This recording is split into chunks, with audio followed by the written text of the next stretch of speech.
안녕하세요. 한류의 신과 해외 반응을 소개하는 한류클래스TV입니다. 오늘은 시즌2 가나 중증 외상센터 19개국 1위 찍고 순항하며 남미에서도 반응 터졌다란 내용과 이 드라마에 열광하는 남미 시청자 반응까지 살펴보겠습니다. 이번에도 한류 소식이 아닌 내란 사태 관련 잡소리를 좀 길게 시작하겠습니다. 매번 이야기하지만 이 잡소리가 싫으신 분들은 유튜브에는 엄청나게 많은 한류 반응 채널이 있습니다. 그쪽 채널에 가셔서 시청하시기 바랍니다. 왜 내란 수기와 내란의 힘, 991배들은 스스로 가짜뉴스와 음모론을 생산해내며 망상에 빠져 있을까요? 아마도 그들은 팩트가 드러나면 몰락할 것을 알기 때문일 것이라 생각이 듭니다. 우리는 UFO, 초자연, 우주, 심해 미스터리에 열광합니다. 이유는 우리가 그 영역을 거의 알지 못하고 있기 때문입니다. 991배들의 뇌구조를 자세히 분석해보면 자신들이 알고 있는 가짜뉴스와 음모론이 자기들만이 알고 있는 진짜 진실이며 자신들은 정보에서 앞서 있다고 착각하는 맹과 영구들의 집단인 것입니다. 제가 그들이 얼마나 한심한 집단인가 생각하게 된 계기는 박근혜 정권 당시 외신에서 자신들의 발언을 실어주지 않자 자신들이 외신 매체를 만들어서 자신들이 기사를 올리고 외신에서 다룬 것처럼 페이크를 썼다는 것입니다. 그리고는 그 기사를 찌라시로 만들어서 구구집회에 계속 돌리면서 외신에서 우리 기사를 이렇게 다루고 있다, 외신들도 우리 편이다라고 자위를 계속하고 왔다는 것입니다.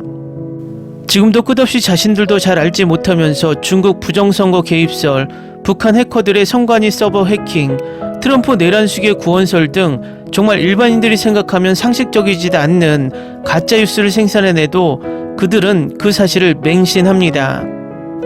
저는 지금까지 991배 유튜버들 중에서 소위 전문가라고 말할 수 있는 인간들을 단 한 명도 보지 못했습니다. 그들이 구사하는 언어와 지적 수준은 우리 사회 평균 이하인 경우가 대부분입니다. 결국 결론은 제가 항상 주장하지만 IQ 90짜리 지적 수준의 991배 유튜버들이 IQ 80짜리 991배들을 선동하고 세뇌시키고 있다는 것입니다. 우리가 시쳇말로 이런 말을 많이 합니다. 무식하면 용감하다. 그들은 이 말에 가장 잘 맞는 집단입니다. 무식해서 세뇌를 잘 당하고 무식해서 불법인 줄도 모르고 법원에 들어가 폭동까지 일으킨 것입니다.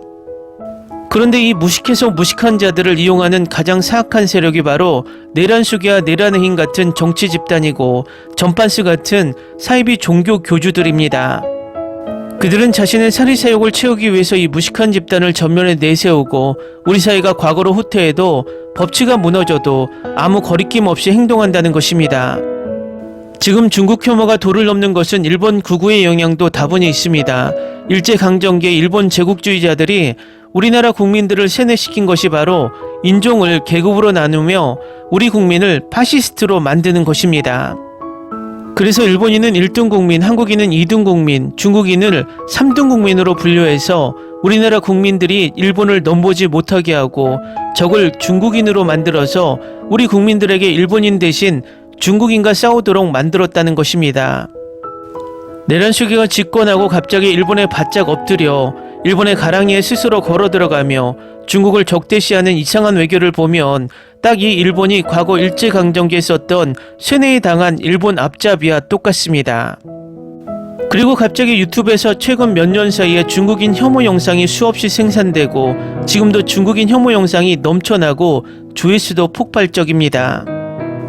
저도 누차 이야기하지만 중국에서는 동북공정과 문화공정으로 우리의 과거 역사와 현재 문화를 탐하는 행동을 하는 못된 짓을 하지만 이 부분은 우리가 팩트를 가지고 조목조목 반박하면 그만이라고 주장했고 우리는 중국과 비교해 상대적으로 압도적인 한류라는 무기를 가지고 있기 때문에 이런 역사 왜곡과 문화 찬탈은 세계에 통하지 않는다고 주장했습니다. 중국이 동북공정과 문화공정을 하는 이유는 역으로 한국을 두려워하기 때문입니다. 혹시라도 한국과 북한이 통일이라도 된다면 북한 위쪽의 연변자치주가 통일 한국에 흡수될까봐 전전긍긍하며 동북공정을 하는 것이고 한류가 중국의 문화를 집어삼킬 만큼 너무나 강력하게 커졌기 때문에 사드를 핑계로 한한령으로 한국의 압도적인 문화를 필사적으로 막으며 문화공정을 하는 것입니다. 하지만 문화란 물과 공기와 같아서 장벽을 쌓는다고 막아지는 것이 아닙니다. 진짜 장벽을 쌓고 막는 북한까지 한류가 침투하는 것을 보면 증명이 됩니다. 우리가 중국을 비롯해서 다른 나라를 혐오하는 짓은 가장 미련한 짓입니다.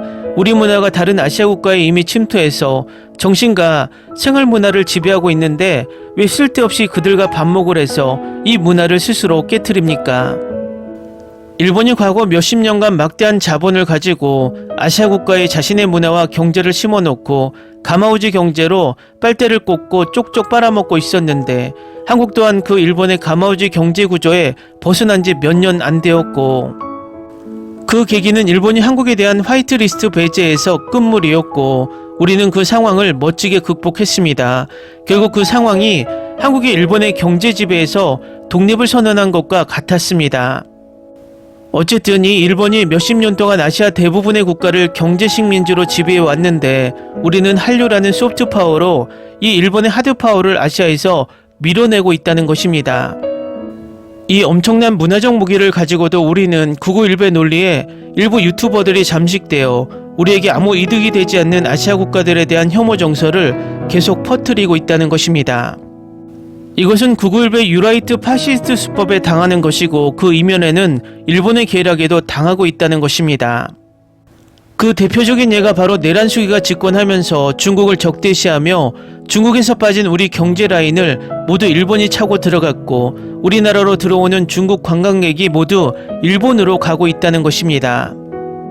일본은 현재 5년 동안 중국인 비자 면제를 하고 있으며 4월부터는 10년 동안 중국인 비자 면제를 할 계획이라고 발표했습니다.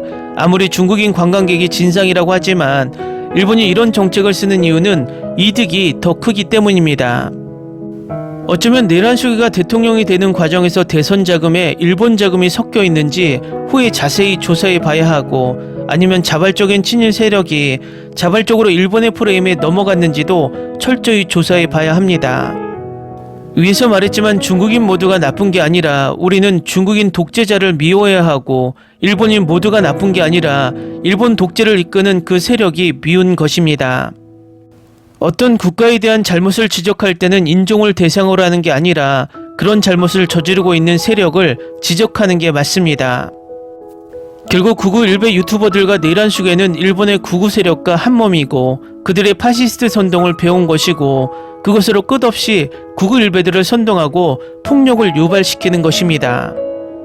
여러분이 중국, 태국, 인도, 베트남을 혐오하는 영상들을 보면서 대리만족하는 것은 그들의 선동에 스스로 넘어가는 것입니다. 각세라고 중증 외상센터의 인기가 식을 줄 모릅니다. 넷플릭스 중증 외상센터가 19개국에서 1위를 차지하며 인기를 이어가고 있습니다. 지난 24일 공개된 넷플릭스 중증 외상센터는 전장을 누비던 천재 외과 전문의 백강혁이 유명무실한 중증 외상팀을 심폐소생하기 위해 부임하면서 벌어지는 통쾌한 이야기입니다.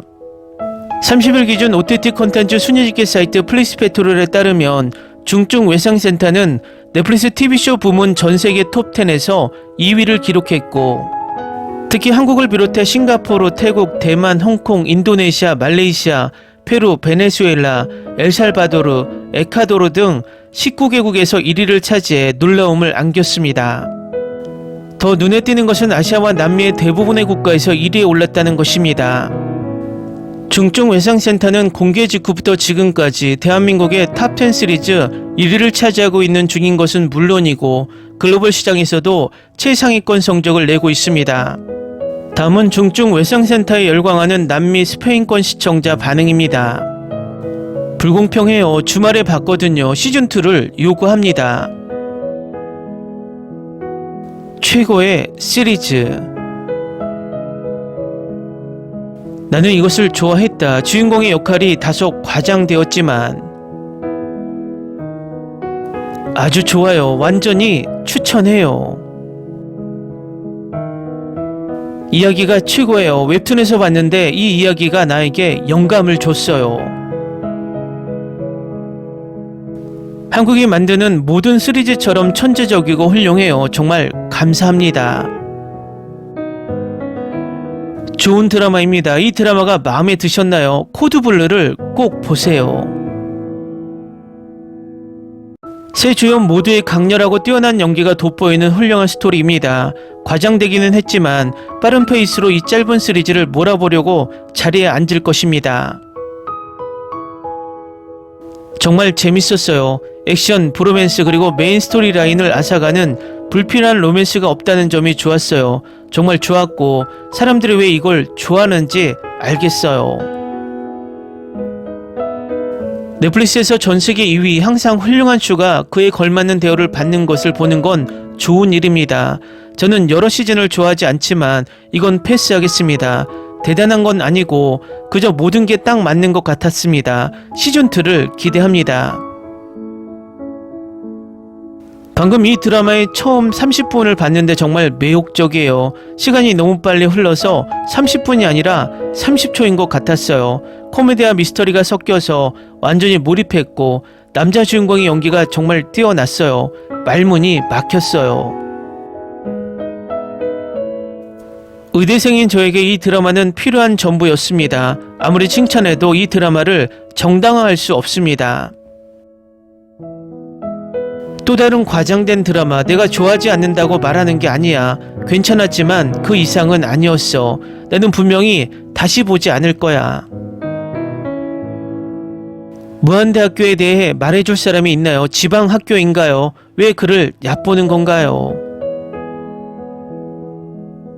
시즌2가 곧 나오길 바래요. 정말 대단한 시리즈예요. 끝까지 푹 빠졌어요. 너무 좋았어요. 주지훈은 진짜입니다. 그의 연기는 너무나 자연스럽고 강력하고 매력적입니다. 그는 귀엽게 보이려고 허세 부리며 왕족처럼 보이려고 연기하지 않습니다. 훌륭해요. 마침내 돈과 시간을 들일 만한 드라마가 나왔네요. 이 드라마는 의심할 여지 없이 훌륭합니다. 마지막 몇 에피소드는 특히 강렬해서 저를 계속 긴장하게 만들었습니다. 지훈은 카리스마, 아름다움 그리고 능력으로 연기하는 드라마에 다음 시즌을 기다리게 하는 힘을 가지고 있습니다. 이는 킹덤과 조명가게에서도 그랬습니다. 10점 만점에 10점. 시즌2가 있다면 꼭 볼 거예요. 저는 조폭 장미라는 캐릭터를 정말 좋아했습니다. 의학 드라마를 많이 본 사람으로서 이건 완벽하다고 말해야겠어요. 이 드라마에서 싫어하는 게 하나도 없어요. 의학 드라마가 정말 필요했는데 이건 완벽했어요. 너무 좋아요. 10점 만점에 10점. 꼭 봐야 해요. 너무너무 좋아요. 코미디, 액션, 드라마, 그리고 불안의 완벽한 균형. 문자 그대로 저를 자리에 앉혀두었습니다. 너무 재밌고 아마도 올해 지금까지 본 최고의 비로맨스 드라마 중 하나일 겁니다. 우리는 강하게 시작하고 있습니다. 댓글 반응 잘 보셨나요? 남미에서 왜 1위를 하고 있는지 바로 알 수 있는 댓글 반응들입니다. 지금 미드나이트 에이전트 1위 국가는 조금씩 빠지고 중증 외상센터는 계속 1위 국가를 늘려가고 있습니다. 그래서 입소문이 무섭습니다. 중증 외상센터가 1위를 할 수 있을지 궁금합니다. 한류 클래스TV는 한류 외신과 해외 반응을 꾸준히 쫓아가 보겠습니다. 재밌게 잘 보셨나요? 여러분의 구독, 좋아요, 댓글, 알림 설정은 컨텐츠 제작에 큰 힘이 됩니다. 그리고 항상 하시는 일마다 대박 나시고 행복하시길 바랍니다.